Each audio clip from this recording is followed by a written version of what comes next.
Soon as you come on this show, soon as you hit the note.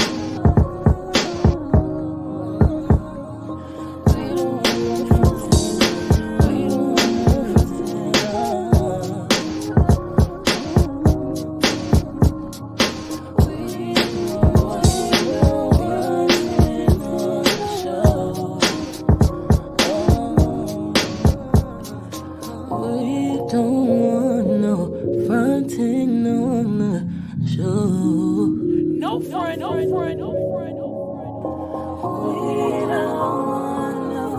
front. No front, no front. Hey y'all, I already get a little jiggy doing my intro music, but I'm back. It's your girl AL, man. I'm here with another special guest. Say hello to Nathan Wallace, Hola, everybody. ¿cómo estás? Oh, not como estás.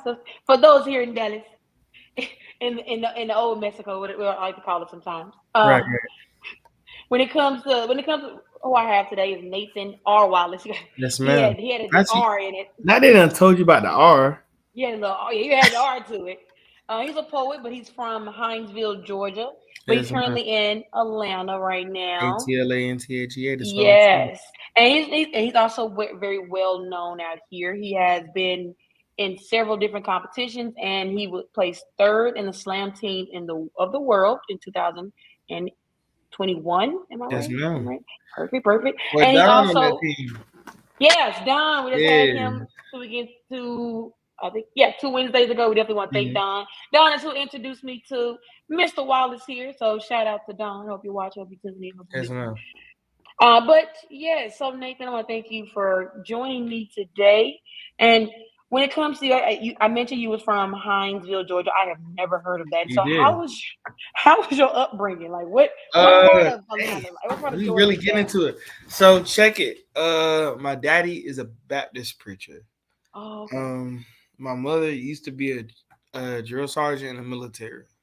That is those Um, are like those conflicting Yeah, viewpoints. honestly, my mother was more strict than my father was, which I can is see that. really crazy because my mom used to play basketball with like, she'd always be like, I play basketball with like gay women and lesbian women, so I'm really culturally diverse. But my mom is from the country. Like my dad is from the country, and again, she's a drill sergeant, so it Oh, was okay. just like, you know what I'm saying. So not really like as much as the country as they're used to, more of a military town, as in like Oh, you get more accustomed to like seeing Humvees and like hmm. Hummers and like hearing like weapons like trials, you know what I'm saying, and like horns at a certain time. Like that's the difference between a military town and a country town. Like I know it's 5 o'clock because the military just sounded their horn. Oh, like 5 a.m. No, 5 p.m. Oh, They thank got God. another I was horn for about to say 5 a.m. I could. They have another one for You five know it's a.m. 5 a.m. because they're running. There, so oh yeah, your It- mom is real sorry. So she's yeah, probably up to like four, getting them to yeah, but up I and would say running. so. I had a good part about being a military kid. Like my mom started retiring, like right when I was born, because like that's when her first cancer started to hit, and so it's just like cancer weighs so much in your body, you really can't do that in the military, because you can't stay physically active while tearing your body down with a chemo and radiation. Yeah. So that's just realistic. So yeah, that's it's smaller, but it's more like it's like a small lake, but it's also a more disciplined lake. But if you're not disciplined, you usually own some street foolishness. So that sounds like it was like very, yeah, very strict. You probably had like a curfew. You probably couldn't have Oh, like friends absolutely. over. I mean, I had to clean the whole house to have friends over or to go to a friend's house. That sounds sound like free labor. Right, Free right, labor. right. Definitely, Like, definitely. yeah, at least like do you have siblings or was like you all by yourself? I had one sibling, and then I had a lot of folks I treated like my siblings, like my god brothers, like Isaiah, Terrius. Like these two people that I grew up with, like in terms of like these are two people who helped me in like my character development as a person, because they're two people who one very much drove home the point of like standing up for yourself, whether that Okay. means throwing fist or like verbally. You know what I'm Okay. saying? Because At I least always, they taught you how to fight. well, I would say, so I used to do karate when I was like 5, but it's like street fights and karate fights is two very different things Definitely, definitely. because Street there's fights, no, there are no rules. there are no ready set go. There's no setting to go. There's no rules. There's no So breaks. that There's is no very stops. much something to adjust to. What about the army? Your mom never taught you no like some.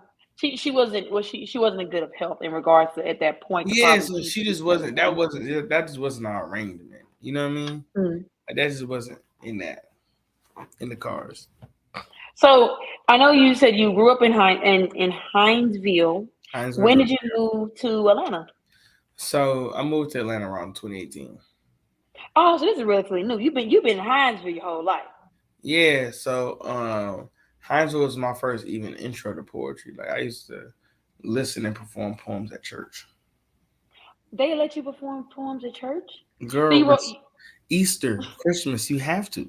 Somebody got to do it. Oh You know what I'm yeah, saying? I forget. Yeah, Somebody got no, to do I it. grew And up in the Baptist church. Yeah, Eastern Christian. The only time they probably allow like yeah, performances. I used to Yeah. eat them performances up. It was a shawty in my church, Jakisha.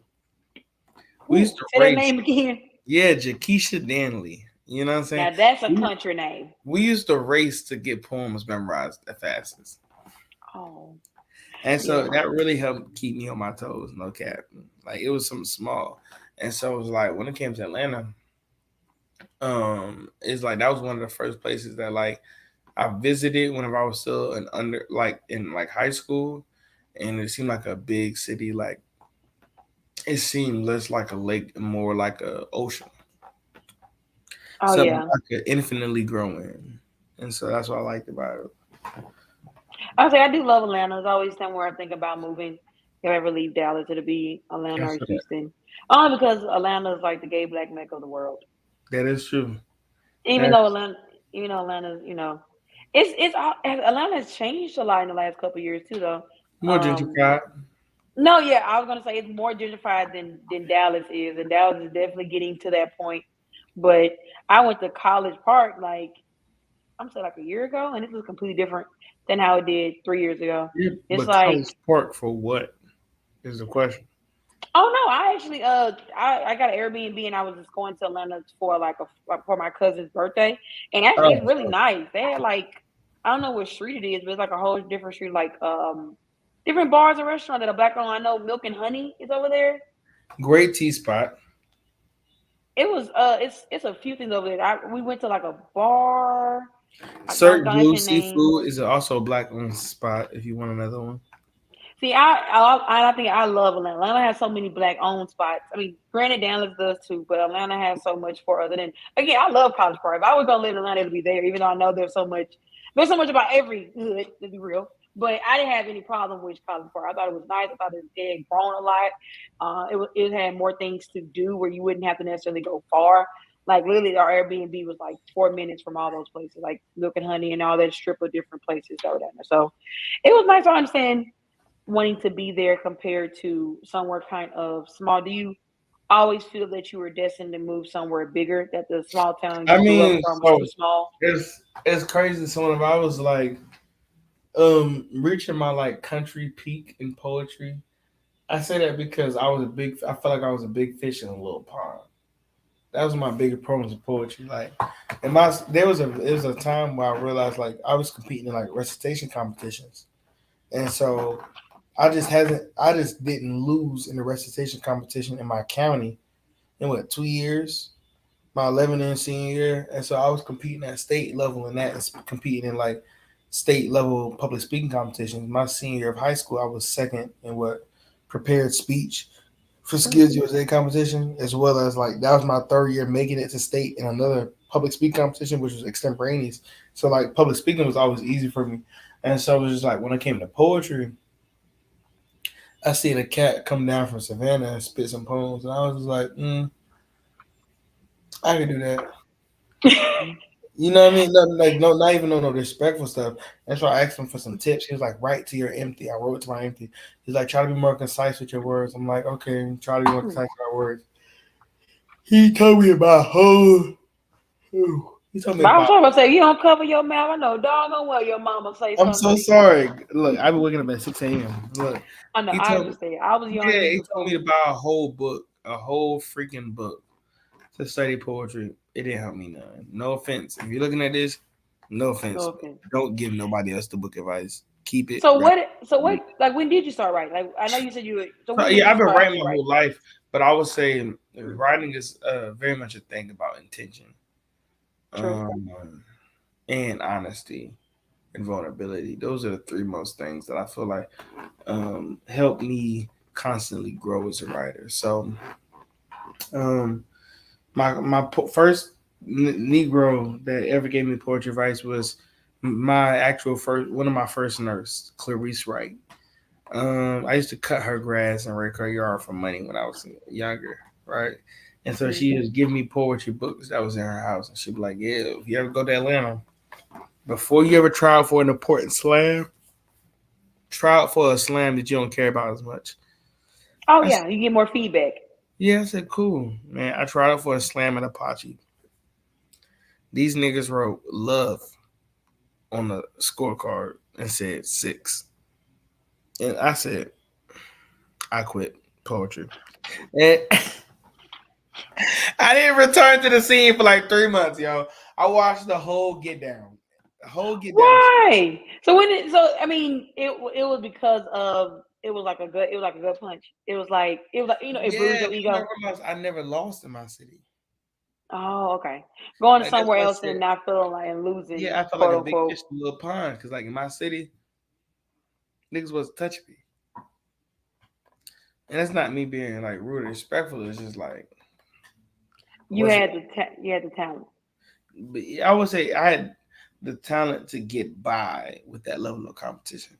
Not saying Okay. I had the talent outside of that city. So it's just like when I joined that team, I was already the worst rider on that team. That's how I felt Okay. in 2018. So like I tried out for Atlanta's Brave New Voices team. But before I ever tried out, I literally started rewriting my whole poetry style. Like I was watching all the videos, um, trying to really get to the fact where I was like going to be able to emote, but tell like honest stories. And I ain't gonna lie to you, I did a little bit of capping in my first few poems. I'm not I gonna think cap. it's okay. I mean, most rap. I think rappers also have what they say isn't true, and rap and poetry are so intertwined. In regards to singers, same Very thing. true It's stuff. more of, I don't think there's any harm. A great, granted, more honest, more real, more raw poems definitely resonate more, and you probably deliver it better when you Yeah, actually tell them the truth. I would say so. Like when I made it to the second round, it was just like I worked so hard because you can only repeat one of your poems. So I had to write a whole new piece. I wrote a new piece called Black Oh, Widows, subpar piece, I may say. But it was once I made the team that was most important for me because it was the first time that I was around a group of not only mostly women, but like vocal women who was also predominantly mostly gay. And so being from the country, it was a new experience. Like my first day, I used the B word, and it was like, yeah, you're not using that shit here. I was whew, tough crowd. Okay, okay. like, what Scratch do you that word out. Scratch like? And that what do word you out. mean by that? We're not gonna let you in if you come here. We're not gonna fight you. None of that. We're just not gonna let you in. I'm like, the door, nigga, the door. But like that means you have to like change your. So you said Yeah, you were the worst writer, so you had to go in and you find other words yeah. to The use. craziest thing is though, they fucked with my writing. Like all my group pieces writing, they was eating it up. It's just my individual writing. I was so un unbeknownst to writing vulnerably Mm. that it really it really was a struggle for me. Like writing honest and holding yourself accountable, but also reading that poem with the same level of honesty and not trying to perform is actually insanely hard. I can imagine. And you said about being honest and everything. Do you use like your upbringing, like kind of Um, things in your past in your poetry now? yeah, that. But I also feel like that's one of my edges in poetry. Like another Negro might come in and might tell you a story about daisies and how they relate to black people blooming into becoming a better part of themselves. But me, I'm gonna tell you how my cousin was on crack Oh, okay. and how he was in and out of jail. Just rip the band-aid off on that And statement. Just how, like, whew. you know what I'm saying? Like, in that situation, like, when you talk about, like, like, say, the proverbial rose that grew from concrete, just wanting him to rise from the concrete Hmm. would be the way I would approach that. You know what I'm saying? Like, I look at my life situations for the metaphor. Not Okay, so that's what you would say separates you from other artists is that you take past experience, you take, life experience, family, and everything yeah, else, and you write about that, and you use very vivid descriptions. yeah, very like you just can't appropriate this story. Yeah, artist struggle. Yeah, I think everyone black has a very true, very true. So struggle it's like story. this is not one thing. I remember in first grade I got in trouble for refusing to do work. I said, "Yo, I already did this work That's multiple times. This work is beneath me. Put me in gifted, or put me your out of school." your mama ain't whoop you, No, or she didn't like do that. She she. pulled up. She pulled up and she said, "You're black. You're a nigga. I'm gonna be honest with you. You're a nigga. You're a cotton picking Negro. Nobody's gonna believe that you're smart until you prove it.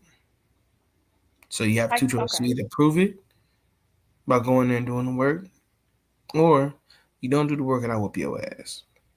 Okay, so she gave you a warning. That was your one and only warning, That and was my your one and on the your and word. your life lesson, and a life lesson.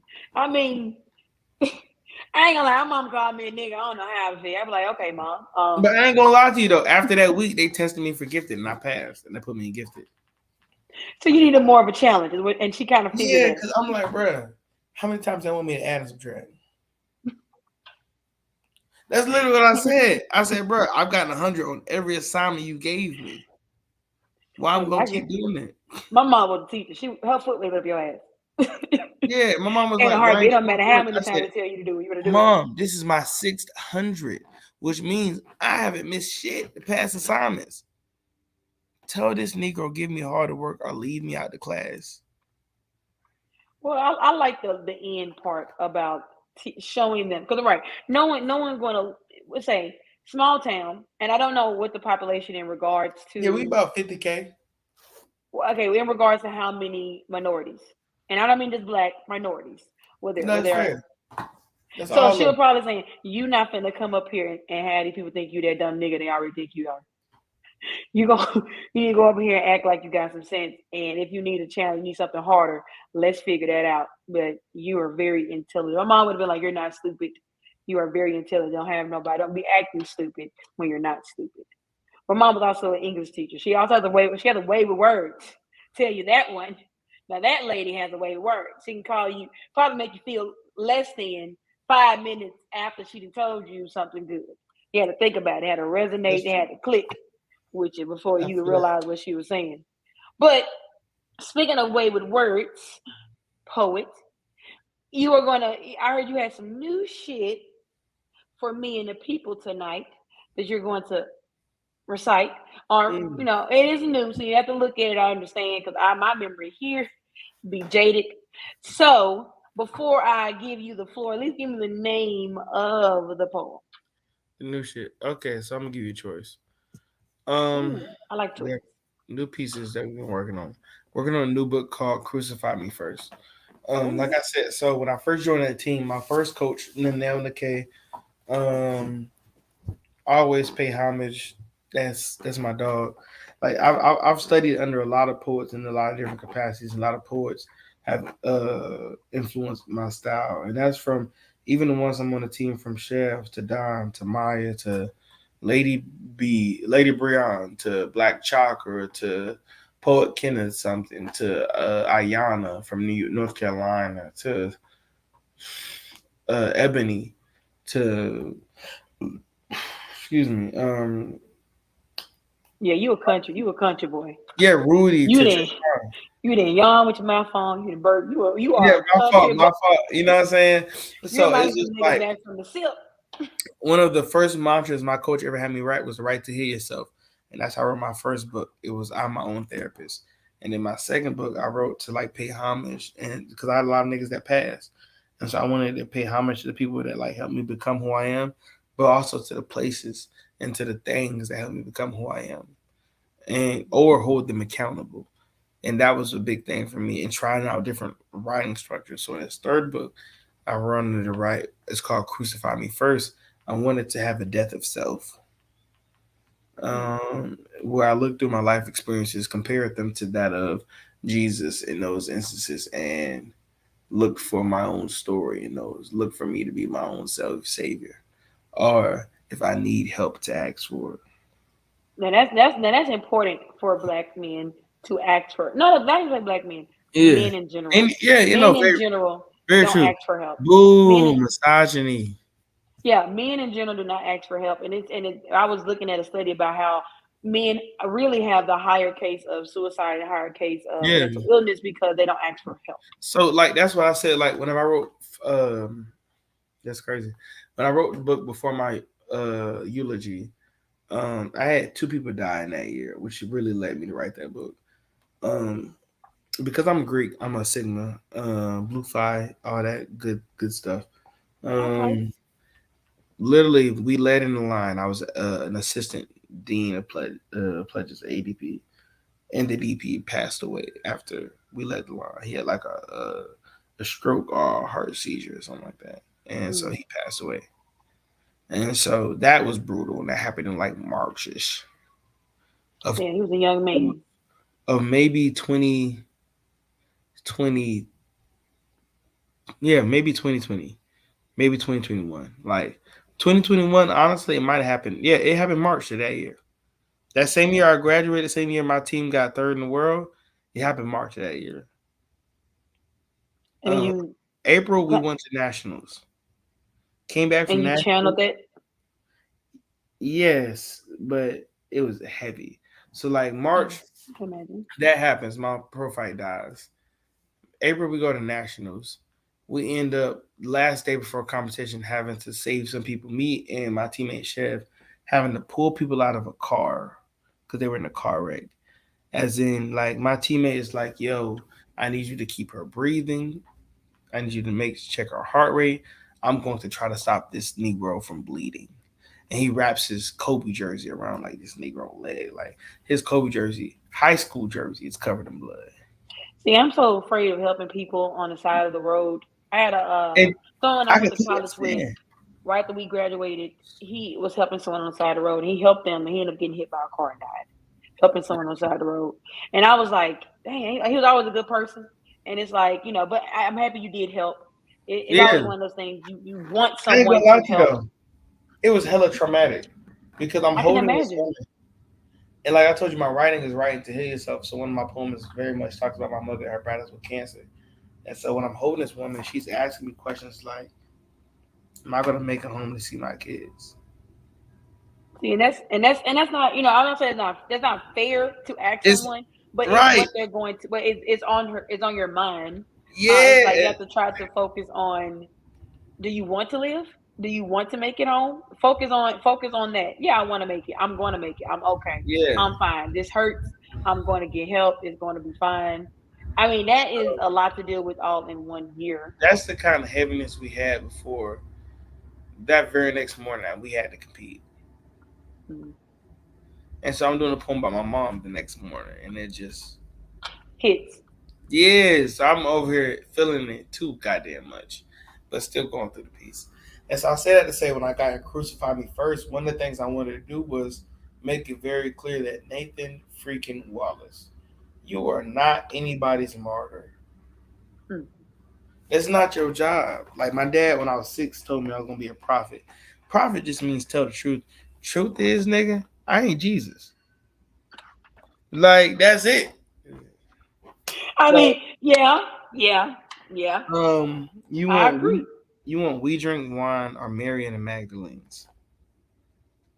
Oh, Marion Magdalene. Gosh darn it! I really screwed up the we drink wine like you was gonna pick it. No, I'm asking you the question. So it's we drink wine, and then Or the other Mary and one the is Magdalenes. Mary and the Magdalene. We drink wine. I don't mind giving We you. drink wines. We'll go back. We'll go to the like the Last Supper. That what you're referring I to? don't mind giving you both. We can see. We sure can. I actually, I should have said both. If it's my choice, let's do both. We have time for both. Say So less. he's gonna hit y'all with two new poems. As he mentioned, this is going to be from his new book. This is his third book, and this is "Crucify Me First" is the name of his third book. And I'm gonna let him introduce the poems, and I'm gonna see y'all in a quick moment. Say less. Um. So this is we drink wine.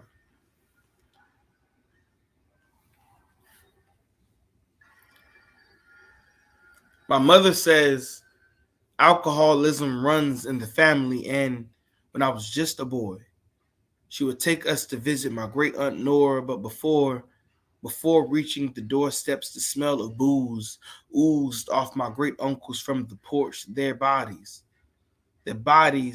had become old pickup trucks with no flatbeds and leaky livers for exhaust. When I failed out of law school, I drank so much I smelled like them.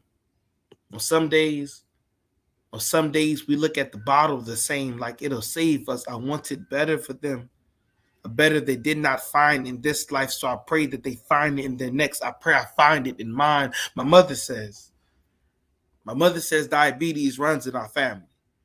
And I could tell the moment I stepped into my great aunt Nora's house, her legs have almost left her now. She finds it hard to walk, hard to leave her bed, so they fry the chicken at her feet. It is a sickness, almost as worse as the alcoholism, but even more effective. Her mind has not left us, but her body is inflating and failing. The last time I seen her, she could barely process vegetables. I watched as they walked her outside and had to stuff her into the car. But this is but the slowest death I've ever had to watch, and it's been happening for years. Each day, each meal, she is 1 calorie closer to a casket, high cholesterol, away from becoming a carcass. I wanted better for her. A better she did not achieve in this life, so I pray she finds it in her next. I pray I find it in mine. My uncle's diabetes has taken his eyes. For most, that will be enough to come home stumbling drunk, but instead he finds his way around the house from bedroom to kitchen, leaning on faith but not sight. He calls me to tell me he cooks, apologizes when the ham doesn't come out quite right, asks me how the banana pudding he made tastes, and ever since he lost his eyes, he has never seen me so clearly. He does not care what I have done or who I am. He just wants better for me, a better he did not get to achieve in this life. My mother too has diabetes now. Although her and her brother don't normally see eye to eye, they now have something in common. They cannot judge each other for the diabetes. The diabetes is the reason me and my mama started working out together.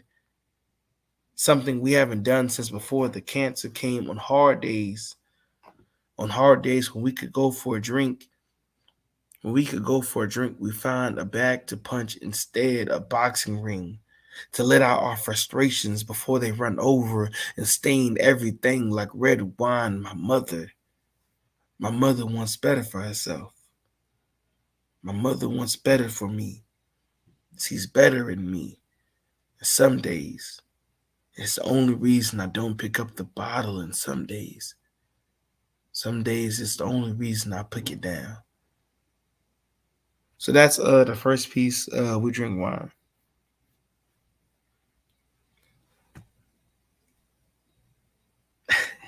I'm sorry. I'm here. I'm here. It took a minute to get back in. I'm here. I'm here. I didn't know you were gonna go right Are into you it. good? Oh, I like it. It's I'm not gonna say we all have people that have struggled, but I definitely know people that have struggled with alcoholism, and then of course being black and diabetes, man. Mm, And then I already know most likely that the drinking may have caused some of it or increased some of his that's issues. right. And it seems like you're doing good. And how are you feeling? I'm feeling good. So in this Oh, book, I wanted to really press myself on accountability. Like, nigga, if you point it out, you can't repeat it.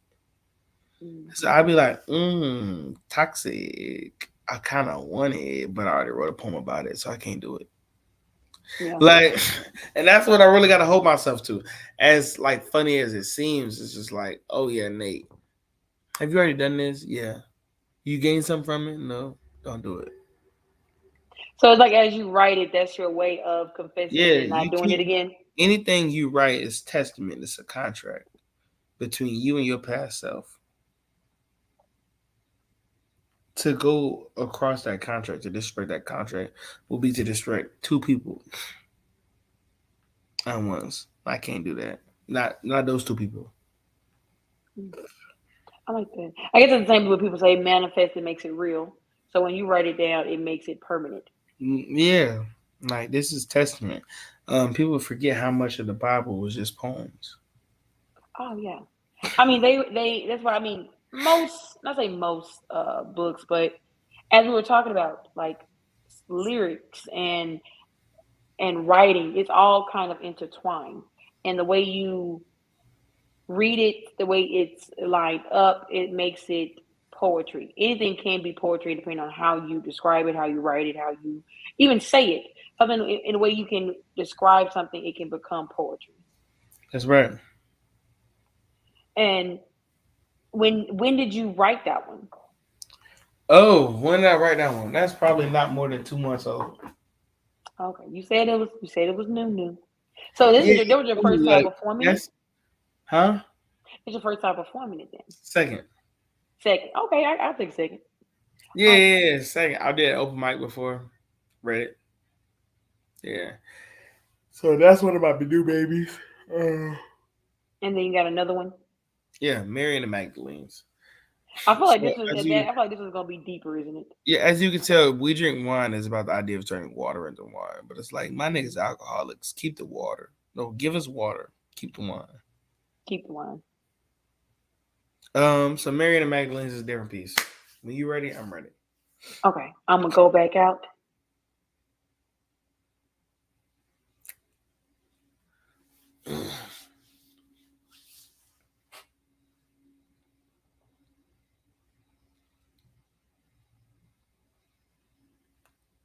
5 generations ago, 5 generations ago, a black woman gave her life so that we may have it more abundantly. She met God in the backwoods. When she stepped out the swinging door of her shack, the clan probably hoisted her up higher and wider than the limbs of an old oak tree until her head bowed like she prayed. But I hope, unlike Jesus, she never asked for forgiveness because those men that wanted so bad to see my great grandmother's house burned down knew exactly what they were doing. But I know if she had any energy or strength left to pray, it would be that no harm came to her baby. So this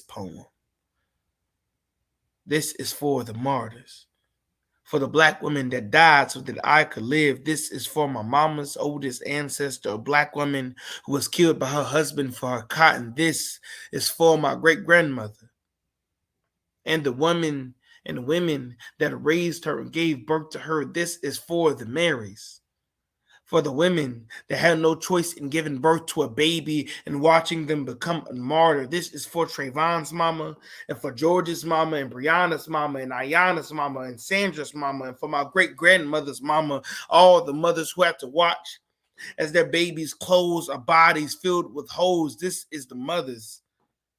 This is for the mothers that prayed to God for their babies to have protection from the Most High, but only ended up meeting the Most High in person with a heavy cross. With a heavy cross you should have never had to bear in this. This is for the Magdalenes, for the women who we judge before we first judge ourselves, for the aunties, for my auntie, for the babies that have babies, for the mothers out of wedlock, for the single mothers and the struggling mothers, and for the women who have nothing left to give but love. This is for the sacrifice. This poem is for the sacrifice, for the eulogies that black women have always had to prepare for the funerals, that black women have always had to be front row at a ride in the ride to, or be a part of the pictures that they had to prepare, or the bodies they had to prepare, or the flowers they had to bring close to caskets, or the hashtags that they had to share. Or this is for the testaments and the testimonies. This is for the eulogies and it eulogizes. This is for the black women and for the sacrifice that they always have to make. You deserve so much better than a world that calls you queen, just to give you just to give you a crown of thorns. You deserve so much better. And that's that. Oh yeah, see that's hard. That's one of the things where Appreciate like I know I'm a certain age, and the reason why I don't want to have kids is because I mean it's not safe you. to have No, not at kids. all. It's not being black. It's not safe to have kids. I mean, I hate to say it like that, but it's the dead ass truth. You can't. Your kids aren't safe in the streets. Kids aren't safe driving. Your kids aren't safe at school. Your kids aren't safe at the mall. Kids aren't safe at school. Very true. I know it's at school again. I'm gonna keep saying school because that's how many school shootings we have. Very Your much. Too kids much. aren't safe at the movies. Your kids aren't safe at their friend's house. Your kids aren't safe at your house. And it's sad how common it is, how many martyrs we do have, how many eulogies I have. I mean, this is the poem that resonates with me in regards to Till. Till is coming out. Emmett Till, the story of Emmett Till and what happened to him. Me growing up in Mississippi is a story that I am very familiar with. It's a story that I don't want to keep reliving. And I know that it's something that people say you should go watch and you should support it. I want the narrative to change. I don't want to keep watching the same dramatic story over and over and over and over and over and over again. It's important to remember the past, but when is it going to change? The past meant it to be just that, but yet there are many more Emmett Tills. There are many more other black people who don't make it home from visiting or just being out on a normal day basis. And I'm pretty sure you can relate in regards to that. Being in Atlanta, as you mentioned, you probably lost a few people. I know that can Honestly, be. the crazy shit is most of the Negroes I've lost is I've known before home.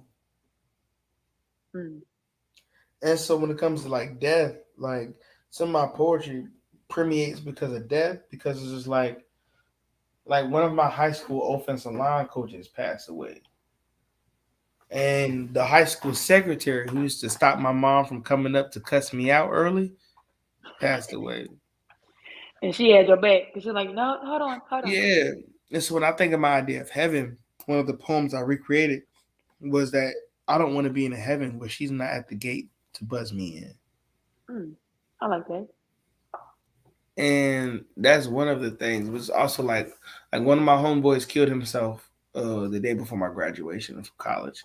And I found out at my graduation before they called my name. That's why I ended up tatting his name on my chest. My poem's graduation is about him. But it's like it's sad how much death has to bring people Mm. together. Oh yeah, I'll say it's like going to the funeral. People, it's crazy how many people you haven't seen in years, especially family. A lot of times that you will see at a funeral compared to a family reunion, or just in general. When you go home to visit, you may not see these family members, but sad occasions or loss somehow allow us to reconnect, or even be there for one another for that short period of time.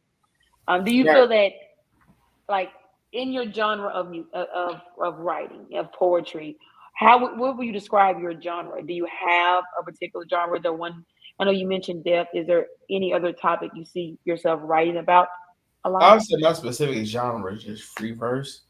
But I would say so. My poet for crazy. My first poetry coach in there. When I first started writing, she was like, "I encourage you to start writing things that have nothing to do with God." But the more I started writing, she was like, "I really feel like that might be your superpower." Mm. Because it's like when I feel like if I write a piece that I feel like it's for two purposes to give praise or homage to like God and to like tell the truth, I just feel like that piece is golden and it's anointed. And those pieces usually never let me down. No cap. in regards to how they resonate with people, right? Yeah, like And of nine course, times out of 10, they gonna resonate. it resonates also in regards to competition. It also leads to better scores as well. Yeah, Absolutely. which But is I would which say also so. extremely important. Whenever you think about, when I think about the things that separate me as an artist, and you talking about things, it's like if you come to listen to Nathan Wallace poetry, you don't get three things. You can get a nigga who gonna give you stories, very personal Mm. stories about his family, friends, his love life, very personal stories. I'm gonna be vulnerable. I'm not gonna bullshit you. No, I understand. So You know what you I'm saying? feel, do you feel that when the way you use words, the way you use your life experiences, that it helps heal yourself in regards to maybe someone else that is feeling the same way? Oh, of course. I mean, Rod Wave said, and I quote, um, "If you don't feel it, it wasn't for you." And so it's kind of like, yeah, I spit this shit because it's real, but the real can relate. You know what I'm saying? Like, if you've been there, you've been there. That's why I'm trying to write more different stories. Like, Crucify Me First was my first Christian poetry, but because I grew up in a Baptist church. And I know y'all know the story of Jesus, but y'all don't have the story of a new age Jesus. Like, I'm gonna be honest with you. Like, a lot of people need to come to terms with the fact that, nigga, as much as God wants you to be Jesus, you are not a martyr. Mm. And the more you try to be like Jesus, if you try too hard, nigga, you might be one. Yeah, I Like agree. Martin was a martyr for a reason. Malcolm X was a martyr for a reason. All good movements and protests need martyrs. No, no cap. And that's just from a historian perspective. It's like you have to be careful of what you want to be in the movement. Yeah, And, I think and I think yeah, I think it's also in regards to Martin and Malcolm X. It's also in regards to if you have the power to resonate with a large group of people, and especially in our community where you're able to influence change, the chances of becoming a martyr increase. absolutely, people forget the bigger you are, the bigger the target. Right. Yeah, no, I definitely agree. Which is why, in regards to these rappers that are passing, um, and in regards to how they are passing, it isn't of natural causes most of the time. It's us killing us, but it's more of the fact that they have a target on their back because the bigger you are, the bigger you shine, the brighter you are, the attention you attract. Um, Yeah, but how do you feel like you can counteract that in a way? I mean, so here's the thing. One honestly, so like I said, I started bit off storytelling, vulnerability, and I would say performance. That's my style right there. If you can sum up the three things. And so I tell niggas straight. Like one of my bars in my poems is I'm dope like mid with the crystals. You only gonna know if you smoke me and shit. Who's smoking me? Which means, hey, my nigga, you see this? I know something might shine, but nigga, it's still cheap. All of this cheap, thrifted, broke. You gonna rob me for what? For $10? Yeah, yeah. And I just that's like everything I'm doing, you're capable of doing. Absolutely. Also, people forget in everything Malcolm X and Martin did, anyone else could have stepped up and also did what they did if they wanted to. They put their mind to it. They put their power to it. Anything I'm doing today, anyone else that puts their mind and power to it is like very much so capable of doing it. So the point of making of putting me to this high standard, this pedestal, and I'm so much greater. No, we're equal. We're Right. definitely equal. I just use my 24 hours a little bit better than you do. And you really gotta use your 24 hours for you. Like whether that's sleeping, working, eating, writing, whatever makes you the best you. Yeah, whatever makes you the best person. And I think also writing, not just in regards to poetry, but as you mentioned, writing things down makes it permanent. I think I agree. It makes it concrete. And you when you do stuff with your job, people realize you sign contracts with your job. You're writing down things. You're have a contract with them, but then it's easier for you to abide by that contract. But a lot of times we don't abide by our contracts with No, for real. ourselves. We don't do things for ourselves. We don't ever take a moment and say, I like this. I don't care if someone else likes it. I'm going to do it because I like it. And fuck everyone who doesn't. Or, you can get in line, you can join, you can support. But I think a lot of times we forget to write those things down and make them concrete for ourselves, but we do it for a job in a heartbeat. which is very true. But it's also like the weirdest thing is like I think one of the most uncomfortable lessons I had to learn. One of my goals in poetry used to be I want to be the best poet of all time.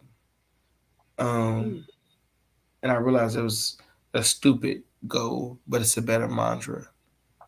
And so it's mm, like weird enough. If you see my working wall, right? Like you see right here, that's my mantra on the wall. Like you're the best poet of all time. Show them because writing to be the best poet of all time is only idiotic because you can't realistically be the best poet of all time. What you can do is you can show people why you should be. yeah. I Like, mean, and it's not something for you to name as well. If yeah, it's meant for you to be, you will be. exactly. People gonna always have their favorites. And so it's like one of the problems I have to constantly go with God and curtail is I would go look like um failing out of law school is one of the best worst things that happened to me. Because when I got to law school, I forgot that I used God on the way to law school. Mm. And And so you it's would like, stop. yeah, when I got there, I thought, oh yeah, this is just me that got here. Mm. I don't need nobody else. And so I was always working, studying, working. And when I fell this short, I started relying on God more and more. Whenever I've completely failed out, I'm looking around, not knowing what to do. I'm like, God, I'm going to falter unless you tell me what to do. I need help. I don't know what to do right now. I need guidance. Whatever it is, I want you to anoint it. If it's meant for it to work, then I want you to make it work. Mm. Next thing I know, I end up in a teaching position. Being able to give back. And also, it's Yeah, very important for Black men to be teachers because which is it's also also very one of true. those professions that we don't see too many. Yeah, and so it's like, yeah, I could never thank God enough. Yeah, boy, you better get some sleep after this. I'm sorry, I got to be up by like 6, I but said, don't worry, you're gonna get you some sleep. You're gonna sleep real good. yeah, I can never thank God enough for the patience He's had with me. Because if I was anybody else, I would have given up on me. And then you say who inspires you and who encourages you, who supports you, like who supports you more. God will be the number one. Oh, God? Yes. I mean, yes and no. Like He doesn't support me the most. Not at all. Like when I tell y'all, my support system is built up of niggas that if I died, I'm sure they'll be at my funeral. Mm. That's my support system. Like whenever I'm in here and I'm drinking and I'm like not even drinking, but like if I'm just feeling like I ain't shit, yeah, I ain't gonna be shit. Then I know like Maya the writer, I ain't Maya the writer, but like Maya Wright is one of the poets that was on my slam team, and she just always challenging me to believe in myself and be better than what I am. Like my teammates Chev and Don, like they've never looked at me as less than what I thought. What they thought I was. Mm. What they thought I was has always been higher than what I thought I was. So That's why, do they inspire you as well? yeah, because they believe in me. Even like whenever I talk to like one of my teammates lives, it's like when people believe in me when I don't have the energy to believe in myself. When I was in law school, I didn't have that energy to believe in myself. I'm not gonna lie to you. Because there's a time where I couldn't put the same level of effort into poetry as I used to. So I thought I was dropping off, but I'm like, no, you're slacking because your time management. I had to really be honest with myself. I'm like, you failed law school because of two, three things. One, your time management skills was ass. Two, you put on too many classes that you couldn't handle with two other jobs. You know what I'm saying? Yeah. That's just being real.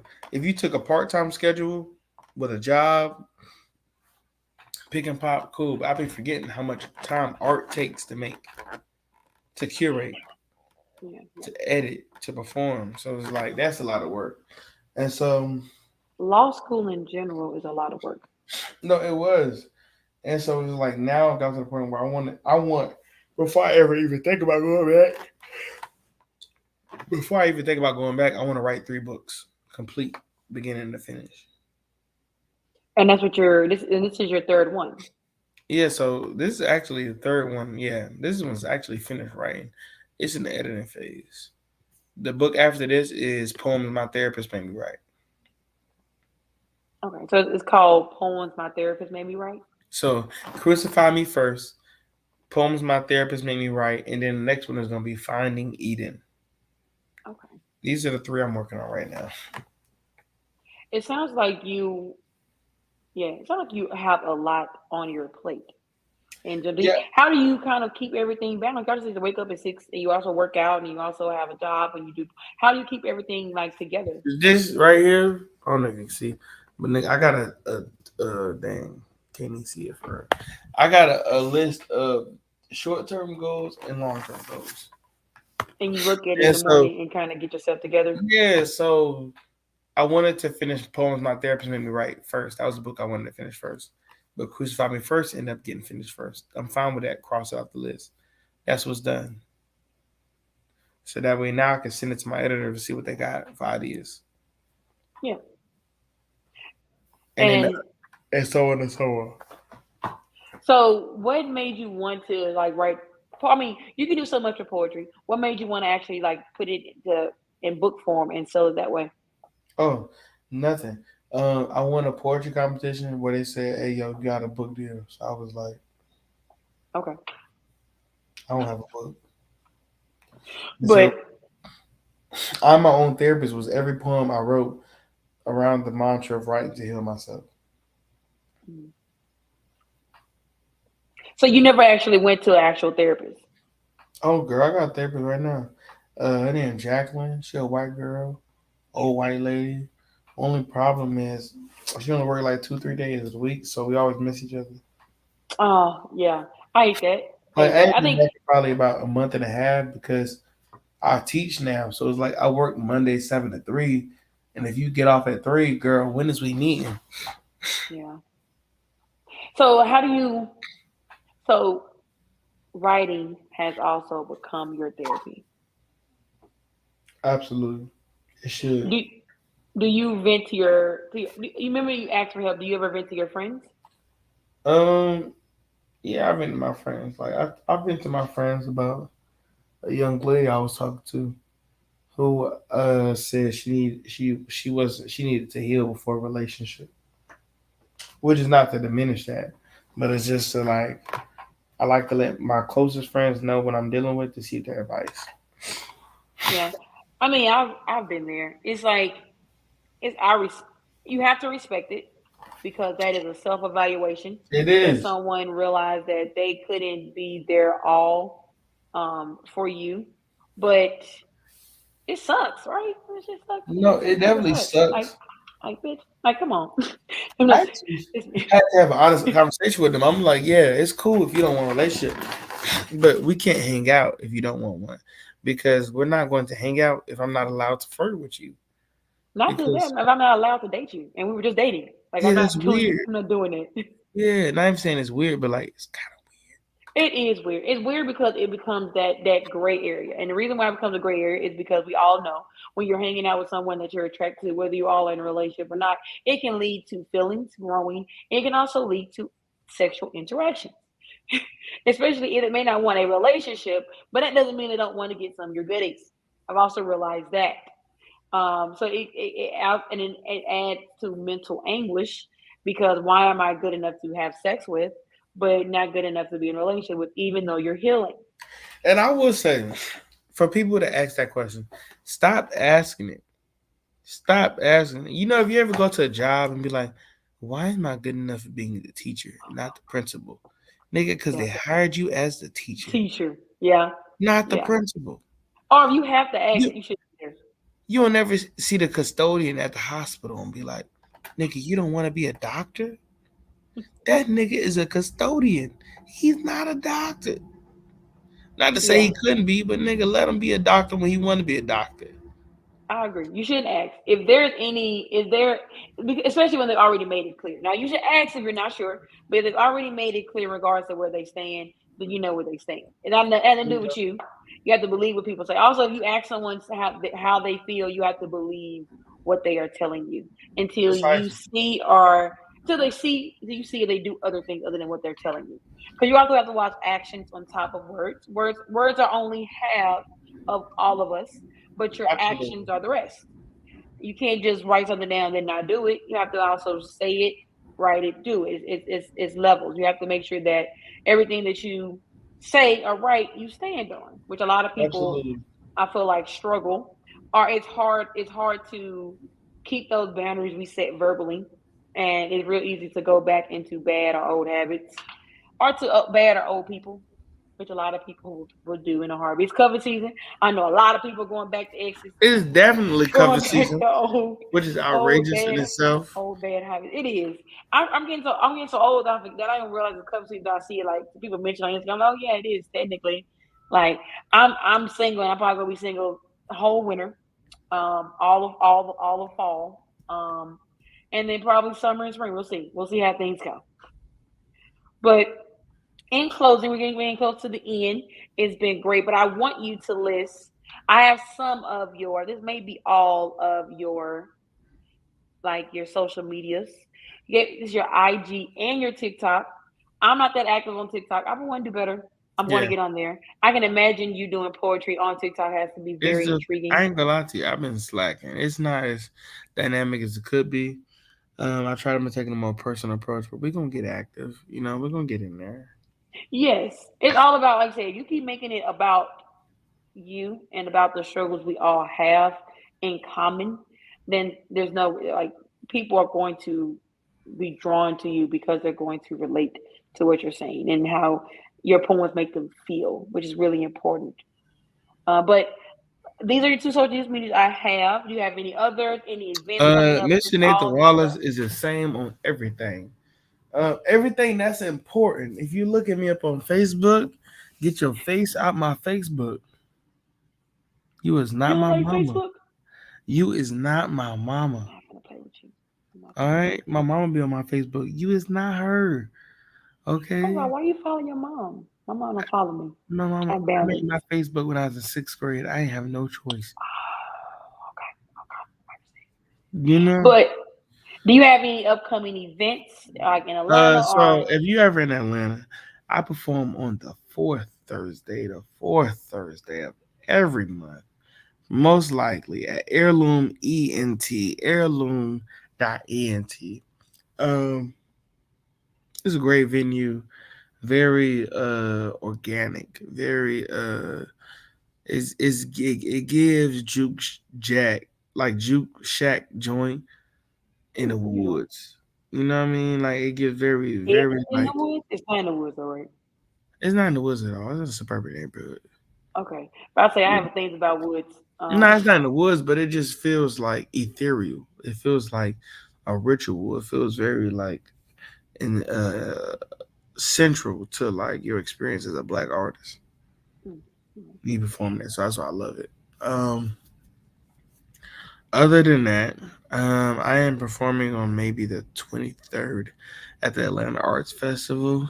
And I think that's about it, unless I perform on the 20th of October. But I ain't gonna lie to y'all.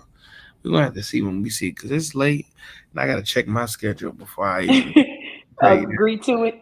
Yeah, yeah, yeah. Well, if he is going to perform on the 20th, it will be on his IG, people, and you see what it is. It's Mr. Nathan Wallace. And about your book, where would it be available when it does drop? And do you have an Um, anticipated release date? so this bad boy, I'm shipping anywhere that you got an address to.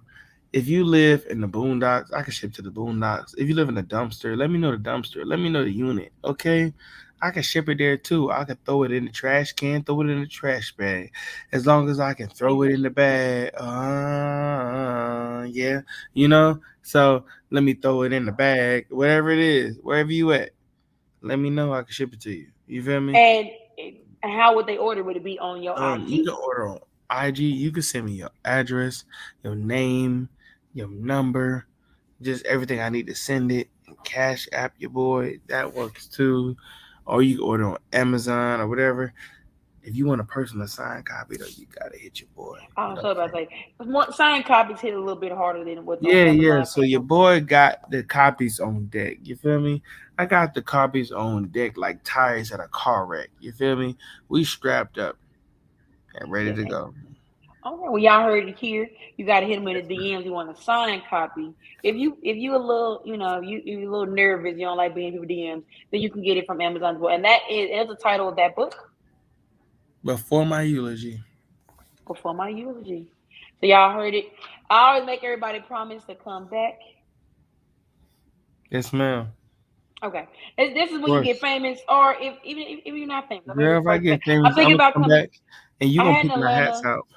Yes, I'm not with you. When I come to Atlanta, I'll be in contact. I want to do I did a while back. I did a Atlanta kind of crossover interview with my like family that I had there. I wanted to actually do it where I'm actually able to interview multiple artists at one point in time in Atlanta because I do love Atlanta. It was on the top list of places I may move to next. So when I'm there, I'll definitely hit you up. Hopefully it's on a Yeah, please Thursday do, or please before do. Thursday. I come Let see me know you. when you in the city. Yes, ma'am. But everybody, I want to thank y'all for watching, for listening, for tuning in general. We will be back next Wednesday. I want to thank you all for listening. Please tune in. Um, Other than that, it's been another great episode. I want to thank you, Mr. Wallace. Yes, ma'am. And everybody, I want to thank you all for listening. Peace.